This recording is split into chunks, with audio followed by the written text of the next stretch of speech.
قۆناغا ئێمە تێدا دەژین دەبێ ئێمە کۆدەنگیەکمان هەبێ بۆ یەکێتینەتەوەی کە کۆنفرانسەکەی لە ئاستی هەر چوار بەشی کوردستان و هەندەران بکرێت. بەڵام بەر لەوە بەڕاستی بە پێویستمان زانی ئێمە هەندێک زەمینە سازی بکەین چونکە ئاسان نییە ماوەیەکی زۆر درێژە ئێمە ئیش بۆ ئەو کارە دەکەین. لەبەر هەندێ بڕیار درا لەسەر ئاستی هەر چوار بەشی کوردستان کوبنەوەی ڕاوێژی نەتەوەیی بکرێت. هەر بەشێک لەناو خۆی هەم حیزبولایەنی سیاسی کەسایەتی لەسەر ئەو بەشەی کوردستان نیقاش و گفتوگویەک بکرێ و هەم مەسئلەی ناوخۆیی حیزبولایەنەکان و ئەو گرفتە ناوخۆیانە و هەمیش لە ئاستی بەشەکانی تری کوردستان ئێمە چۆن لێ دەڕوانین چارەسەری پرسی کورد چۆن ئەوە بکرێت. لەسەر ئەو ئەساسە بەڕاستی ئێمە هاتینە باشوور ئامادەکاری بۆ کۆنفرانسەکەی لەو یان کۆبوونەوەیەکی لەو بارەوە دەکرێت. ئێمە دەزانین یعنی مەسەلەی ڕۆژاوایش هاتە ناوێ لەو ئامادەسازیە بووین کە دەبینین ئەو گۆڕانکاریە گەورە لە ئاستی سووریا کرا. ئیدی ڕۆژاوایش بووتە بابەتێکی ئەکتوێر و ئەوە کە دەبێ هەمومان هەم بۆ مەسئلەی کۆدەنگی و یەکێتینەتەوەی چۆن بتوانین ببینە پاڵپشت بۆ ئەو گەلەمان کە لەوێ داخوازیەکانیان هەم لەناو ئەو ئیدارە نوێ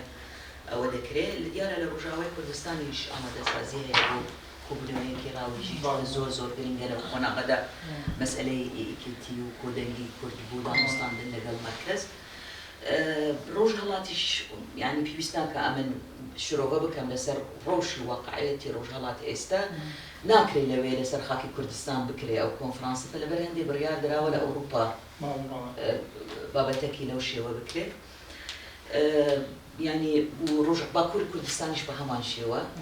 هەر وەزعیەتەکە نازانین هەرچەند لەوێش گۆڕانکاری گەورە هەیە احتیمالە ئەویش هەر لە ئەوروپا بکرێت. بە هەر حاڵ ئێمە لەناو ئەو کار و خەباتانە داین بەڵام بۆ مەسئلەتی ڕۆژهەڵاتی کوردستان لە میانی ئەو گۆڕانکاریە گەورەیە کە لە ناوچەکە دەکرێت ئێمە دەبینین لەوێش حتمما چاوەڕوانی گۆڕانکاری گەورە دەبین تایبەت لە دوای ئەو سەرهەڵدانە گەورەیە ئەو شەڕشە گەورەیە کە لەوێ بەڕێوە چوو دیارە زەختیش هەیە لە خۆمان دەزانێت ڕژیمە ئێران هەم لەناو خۆیەوە کێشە و گرفتی هەیە لەناو دەسەڵاتی خۆیەوە و هەم داخوازیەکانی گەل ڕۆژ بە ڕۆژ گەل هەستیارتر دەبێ و لە ناوێدا و لە سەروێدا کوردە بەڕاستی. لە دەرەوەیش دەبینین چ سیاسەتێکی هەیە لە بەرامبەر ئێران دەکرێت وردە باڵەکان خەریکە ئەوە دەبن. ئەو جایبە ینی پێشبینیمان ئەوەیە و ئەوەش پێشبینی بەتەنیا نییە بەهۆی ئەو هەڵسەنگاندنە نێودەوڵەتیەش کە متابعی ئەەکەین دیارە احتیمالە ئێرانیش